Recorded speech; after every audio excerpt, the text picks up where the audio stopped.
Welcome to the Mining Your Business podcast, a show all about process mining, data science, and advanced business analytics. I'm Patrick, and with me, as always, my colleague and good friend Jakub. Hey there. Hello, Patrick. Today's episode is all about what are workshops, why they are vital in a process mining initiative, how COVID impacted our workshops. Joining us today is Daniel Bucher from Processand. Coming up next.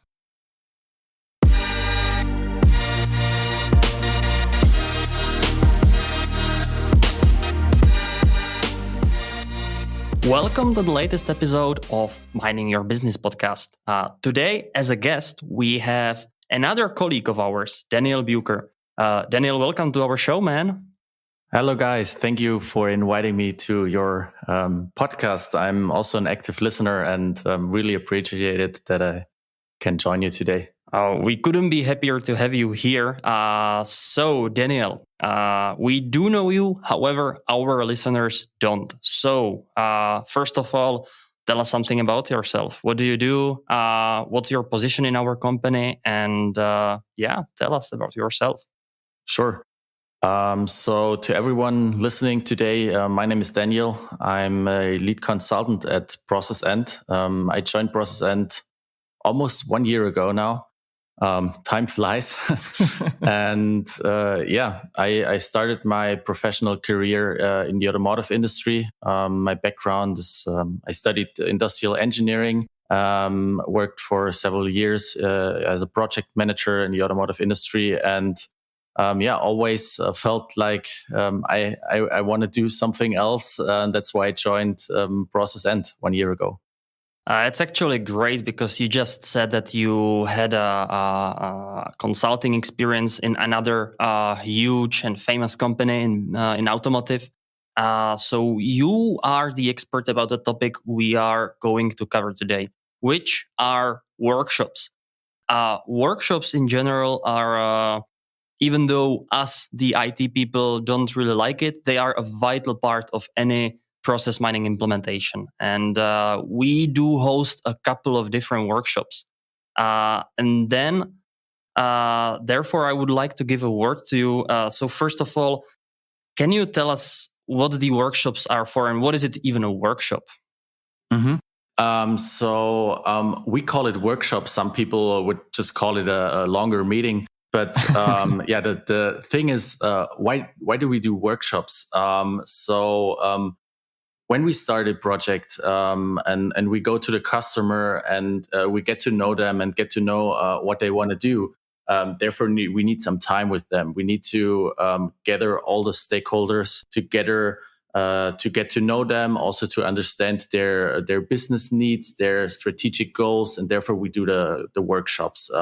There are several workshops we have in our, let's call it standard process mining implementation.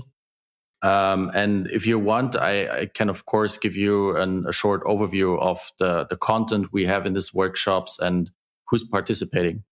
Daniel, don't worry, we'll get to all of that. What Okay. I do want to ask you is, why do we go to our customers and urge them to schedule these workshops with us? Like, why is it that these workshops are so valuable for us and for them? Okay, so imagine you are the customer and you want to start a process mining project, but you have no idea how it works. And of course, you're also busy. You have several other projects, your daily business. You already have a full schedule, and it can be difficult to find a time to get all the people together. And that's the reason why we hold these workshops. We get together all the people and we have all at one table. Unfortunately, during these days, we have the workshops remotely, but usually we go to the customers. Yeah. So what is the benefit of getting everybody together for an extended amount of time? What's the benefit? You have all people together. You can talk with them about the whole project, not only organizational topics, also about what needs they have in the process mining implementation. And usually you have several stakeholders to have a successful process mining implementation. So we are not only talking about the people in the business area, we also need, for example, a project manager. We also need a person who's experienced with their IT systems. We also need someone who's deciding on what topics we're focusing on. So we also need one executive or one sponsor. And the good thing about having all people together, it's just it gets more important. The topic, let's say the difficult to say. So Daniel, I think you touched a very interesting point here, and that was that the process mining in general is a cross-department implementation project. So at the different parts of the project, you will very likely talk to a bit different set of people, depending on where you are. If we are talking about this timeline of the project, we in a process mining, we do have a different set of meetings. I did write them. I did write them down for you, and I will just quickly go over them. So we usually start with a kickoff meeting, right? And we have some kind of a scoping workshop, status quo workshop, eventually handover. And then we host a bunch of value creation. And in the meanwhile, in the duration of the project, we also have weekly meetings and some kind of steering committee meetings. Exactly. And now, actually, what we want to do is get into down into in each and every of these workshops. So let's start at the beginning. What do we start with? I said kickoff meeting. Maybe you have some other ideas also what we start with. Yeah, so the official first workshop we have is the kickoff workshop. Sometimes, or almost every time, let's say, of course, we have a prior alignment with the customer already. So where we discuss something about the project plan and stuff. But the official first meeting with all stakeholders is the kickoff meeting. And there we introduce ourselves, because most of the people don't know us already from Processand as a technical implementation partner for their process mining journey. And we also show them the upcoming journey with us and with process mining. So that are the topics we're covering there. Do you get the sense that during these kickoff meetings, you're kind of introducing not just the project, but also process mining as kind of an idea to the customer? Because a lot of the times we see that the customers don't really quite know what process mining is, or at least the people that we implement with don't really know what process mining is. So you feel like you're also kind of an ambassador for process mining itself? Definitely. We have to encourage them to, first of all, they have to get to know process mining in those kickoff workshops. Because usually there was one person who decided to implement process mining or to use it in their company. And the business people, they don't really know about process mining most of the time, since it's still a really new technology on the market. But also it's, let's say, we also cover something like that. We give them a demo that they know what process mining is about.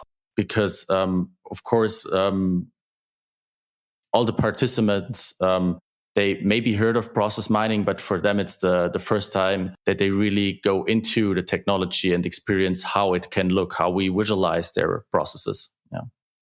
So the first workshop, in other words, is really an introductory into process mining and into also us as their implementation partner. Is that right? Yes, exactly. So, of course, we also discuss timeline or already potential problems that could come up in the project. And sometimes we also combine it with, let's say, the second workshop, the scoping workshop. Depends on what stage of the project we are already. Because one thing you didn't mention on your list is that we also have to cover the whole IT setup. And depending how the customer wants it, so we align with him before there. We also cover the IT infrastructure topics. Sometimes we have it in a separate meeting just with the IT people.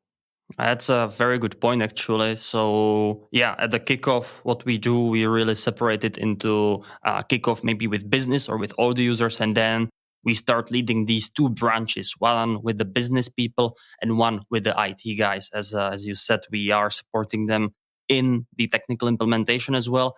And there we usually discuss a whole variety of different topics than we usually do in the business part. And Right. So you mentioned already a scoping workshop. Can you tell us a little bit more? What do we scope? Yeah. So what do we scope? Some people would also call it requirements workshop.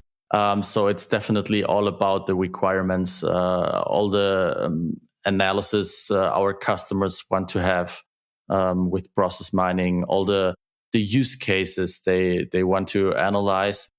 So depending if we're having it together with the kickoff, let's say it's also again talking about the finalized project plan. We give them some insights into our past challenges with other customers in implementations, and then we do deep dive there in the process mining technology. So let's say you are a customer and you want to implement the purchase to pay process, then we would give you, for example, a live demo of the P2P data.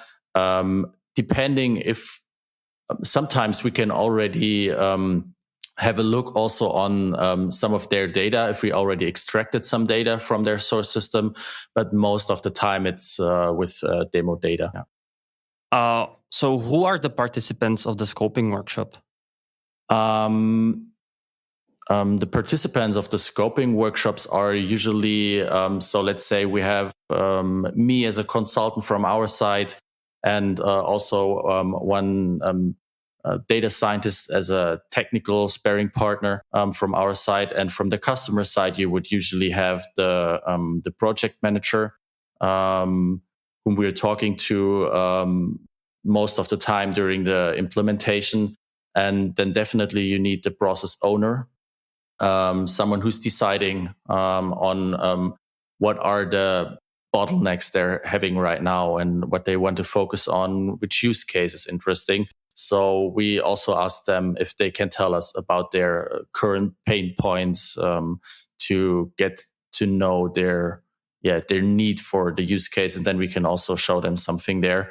And then definitely the key business users, they have most experiences there, the process experts, and can tell us a lot about their daily work so that we understand their process.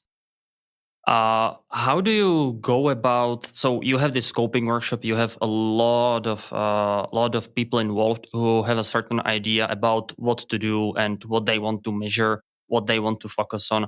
How do you go about managing the expectations? So you obviously have to listen, but you also have to, on the other side, handle the requests that are coming your way. That's true. So that's why we're doing the scoping. Of course, sometimes there are many more things customers want to do, and we have to explain to them why it's best to start with a short set of use cases, to not implement 10 use cases at once, because we face some challenges there. Yeah. So Daniel, just a quick note. You keep talking about use cases. What is a use case? Yeah. So a use case would be, for example, let's say, so our standard use cases we're talking about are for the process analysis, usually that we're looking into the throughput time of a process. So that's really a typical use case we implement almost every time. Or also typical use case is when we're looking into the automation analysis. We measure the automation rate of a customer's process, and then there are more specific use cases, and those are sometimes a little bit challenging because we have to understand in the workshop if we can implement it or if we have the necessary data in the source system. And those, do you want me to give you one example? Right, so go ahead. Go ahead, please. Yeah.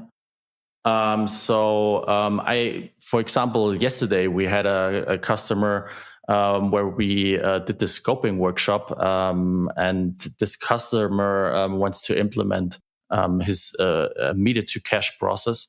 And there we were talking about different use cases. And actually, it happens quite often that they have a slight understanding of what they want to have, but never thought really about what is the focus on process mining. So we gave them some insights in the process, and then we defined two use cases. For example, one of them was that we're looking into the payment behavior of their customers again, so that we can identify if they have a late invoicing or if the customer from their side is paying late. So we call it late payments, this use case. And that's some use case we have to define. And one challenge here is, for example, as a consultant, you always have to, you have to be a good communicator. You have to understand in the workshop what they want.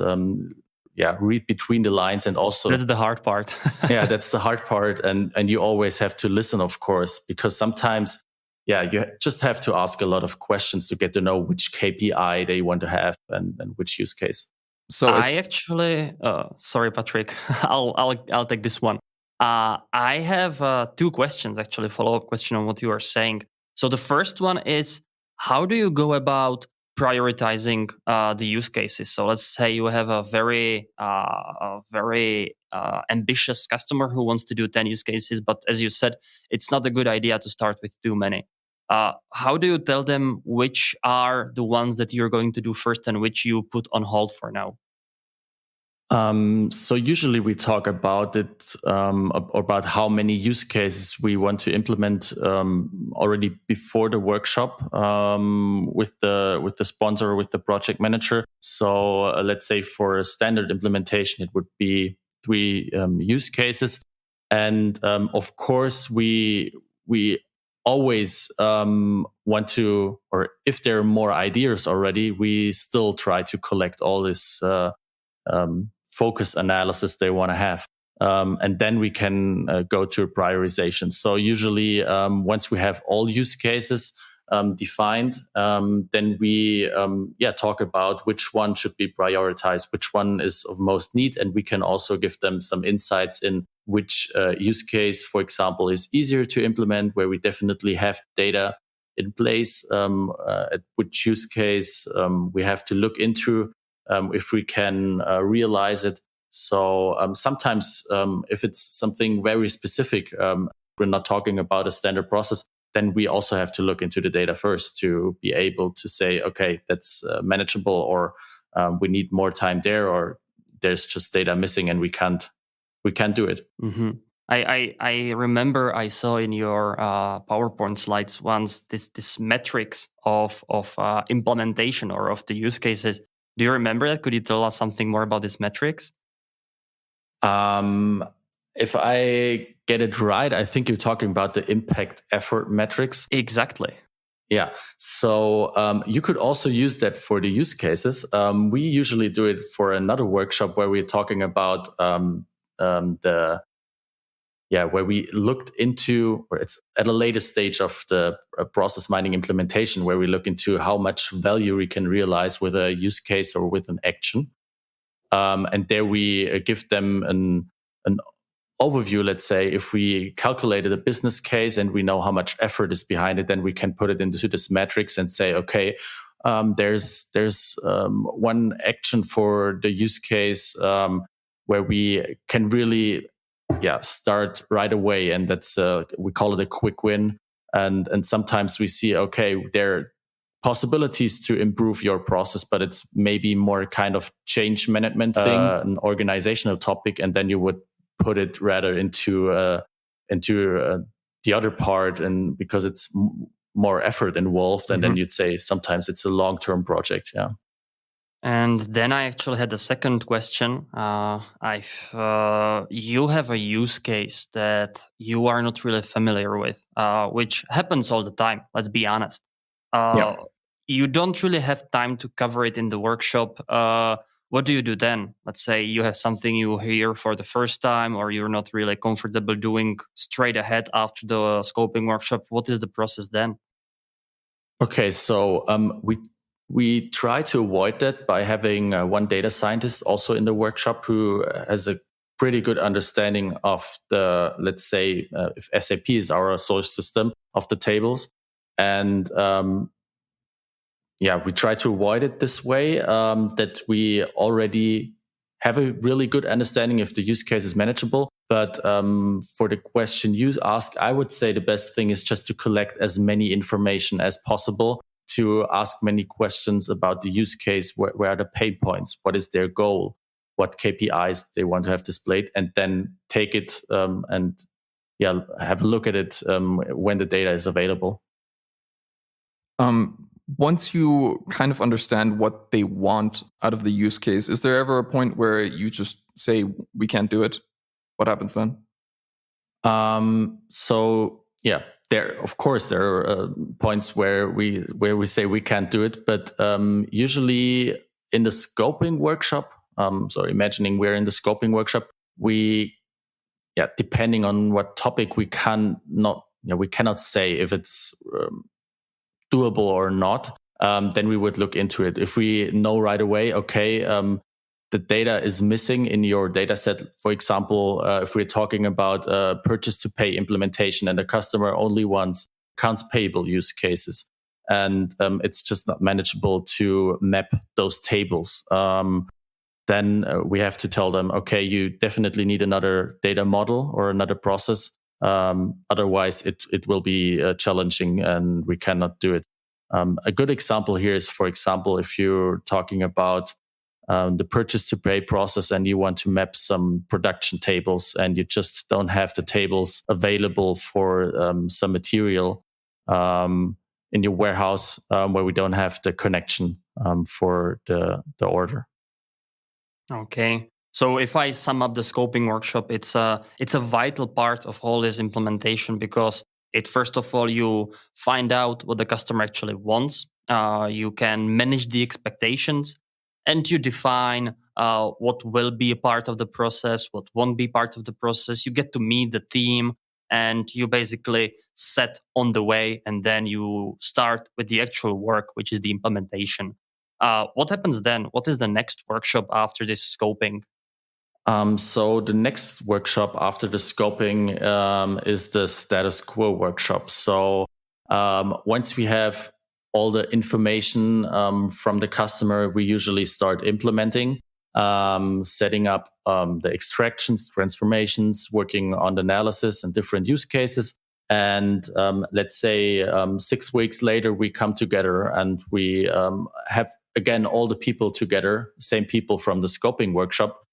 Sometimes even more people, because the customer also or already wants to show it to more business people who could be involved in process mining later on. And then we go to the status quo workshop. And what we do there, it's really all about establish Celonis or process mining ownership, to understand what you can do with the analysis and who's working on the kind of ongoing validation afterwards. So in the status quo workshop, you could also call it a demo workshop, live demo, because we show them all their analysis, all their data, not with a focus on going into the data and showing them inefficiencies or execution gaps, as we call it. Also, we really want them to understand how they can use the process mining analysis. Yeah. Okay, so you have your fancy new analysis that we've built, and we're showing it to the customer. At what point does the customer also start just using this analysis, or how to use these analysis? I mean, because it's a big ask of the customer just to give them the analysis and say, hey, do your thing now. How do we mitigate that? That's a really good question, but because that's also a really tricky situation. So once we show them the analysis, and let's say we have a 90% version, we need to get their feedback. So after the status quo, they need to get involved in the in the use cases, in the analysis, and work with them to get a better understanding if it's already good for the daily usage or if we need to do some adjustments. And that's where it really starts. I would say that's where the adoption really starts. So if they don't do it, we don't get feedback. And if we don't put their feedback into the analysis, they are not satisfied with the analysis. And let's face it, it's always, there will be always some changes because you can't cover 100% of the requirements in the beginning, or sometimes there's a slight misunderstanding. How do you entice the clients to use the analysis? How do you make them? Mm-hmm. So we try to start with it from the beginning. So even in the kickoff workshop, when we show them the demo or some process mining basics, we try to encourage them to start with the online trainings that are available for the implemented process mining technology. The earlier they start, the better, because when they go to the status quo, they should already have a basic understanding of the components, and that is usually covered with the trainings. One of the things that I like that you do in these workshops is that you quiz the clients. You will write little quizzes that they have to go and figure out with Celonis just to make sure. So why do you do that? Because we know it all. If you're just listening, then it's something else than when you really have to act on something and you have to think about it. So even if customers say, okay, we did the trainings, we know process mining, we can jump over this, we don't have enough time, I still cover it because I think it's one essential part, because once you really have to think about what you can do with the analysis and to set some filters and some dimensions and have to understand what you are what is visualized now, then you learn it, and that's the reason why we cover it from time to time in different kind of workshops. Moving on, Daniel, next up we usually do this kind of feedback loop where we are sitting with the users, looking whether everything fits right, whether the numbers are correct, whether we are missing something. And it's basically a validation process. At the end of the validation process, which can take from a couple of days to a couple of weeks, we have a process in place with a couple of use cases implemented, and we could very well just jump off the project because our job is done. We don't do that though. We have another step, which I think is the most interesting for the customer, and that's the value creation. Could you tell us a bit more about what kind of workshops are coming together hand in hand with the value creation workshop? Yeah, sure. So you're mentioning one really interesting part about my job. I'm not only responsible for ensuring a successful process mining implementation, I'm also responsible for the customer, that they're adopting and using the technology and that they understand the technology and already work on business improvements. So you're talking about the value creation workshops, and we usually have them in our standard implementation after the status quo. Let's say we showed the customer our current status of the use cases, and we already had a feedback loop and we implemented their change requests. And then we come together again.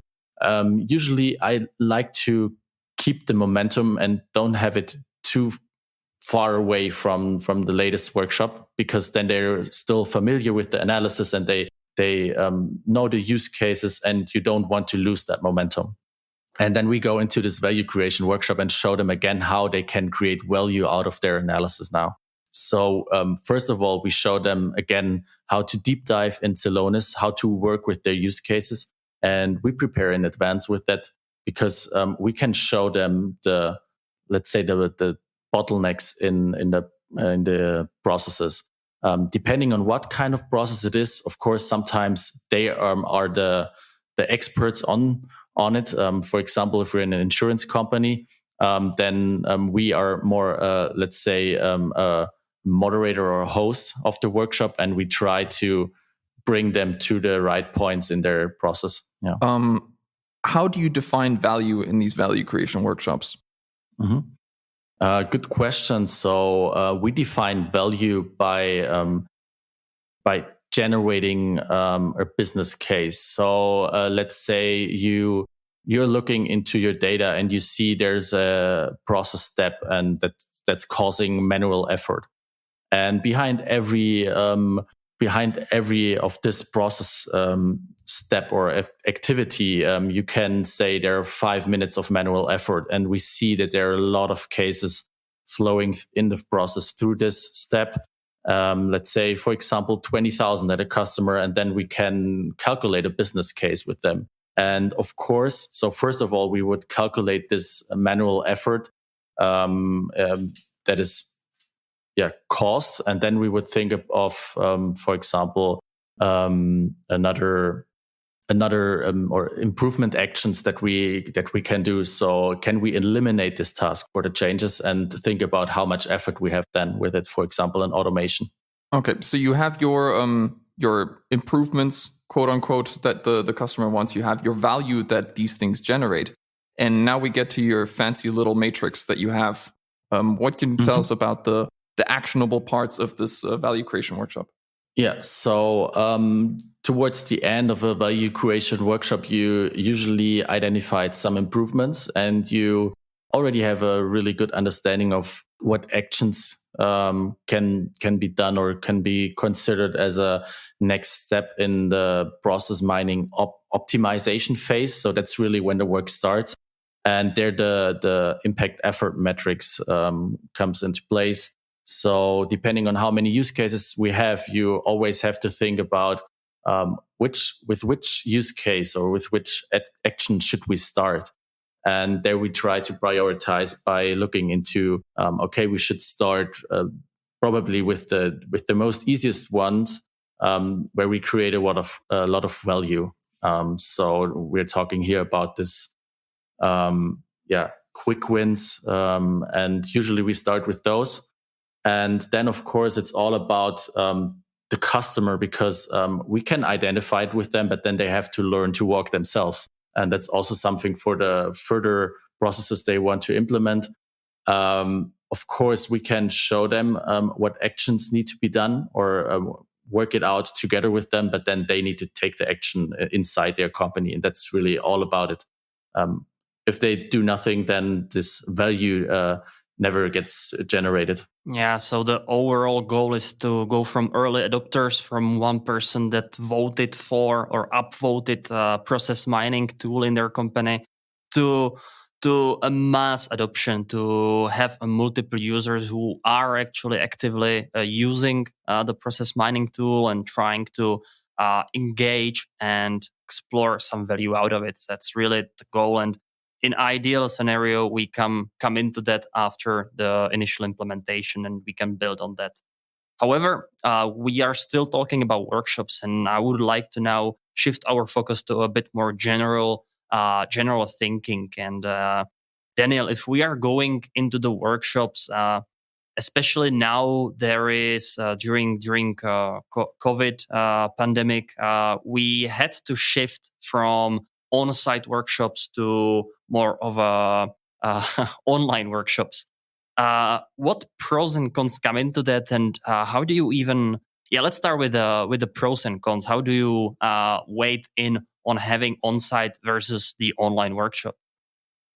Okay, that's a tough question, because there are probably a lot of pros and cons, but I will just tell you what comes into my mind right now. So of the pros, of course, of an on-site workshops are that you get to know the people. Usually you're not just talking about business. For example, you're also, you see the mimic and the gestures of the people. If someone has the questions, and you see it right away. You can work in small groups. And of course, we try to have this remote workshops right now as similar as possible as the on-site workshop, but it's never the same way. And I mean, everyone knows it. Probably all of our listeners a lot of people are working from home, and you have to just make the best out of it. luckily, there are also some pros of the remote workshops. Of course, we have a lot of time in between. We're not traveling that much.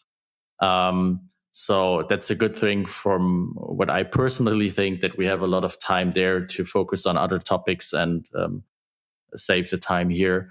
Plus, we can sit in the sweatpants. I was just about to say, when I hear that I'm part of a 2-hour workshop, I'm like, great, I get to just put myself on mute, do some work, and passively listen. But you, Daniel, as an active kind of presenter and kind of lead in these workshops, how do you see the benefit of these remote meetings? There we come to the cons. That's really difficult sometimes. But I think there are ways to get around it, or like to improve this kind of situation. So as you mentioned, you could just lean back and then wait, mute your microphone and let the others talk. But we try to engage the people. So usually we have like some principles that we show in the beginning of a longer workshop, so that all microphones should be muted by default, so that no one is disturbing the session. But you should still participate and support all your colleagues. Then, of course, turn on the camera, because it's a lot easier if you see the people, and you're more focused by yourself. I mean, you can probably also tell from yourself that it's easier to follow a discussion when your camera is turned on. How do you entice engagement in your audience? Because I know from a lot of workshops, it seems like one person is talking and everybody else is just there, muted, doing nothing. Yeah, that's really one of the cons for the remote workshops, because usually you have one executive in a meeting and he's probably talking about the strategic goals. And if he's not talking, or only if he's asking someone else because he doesn't know the answer, then the business people start talking, and otherwise they're muted. There are people to go around this engagement. So there are luckily now some tools that you can use. For example, you can also do some breakout sessions where you have people to work on something in another room online. Those are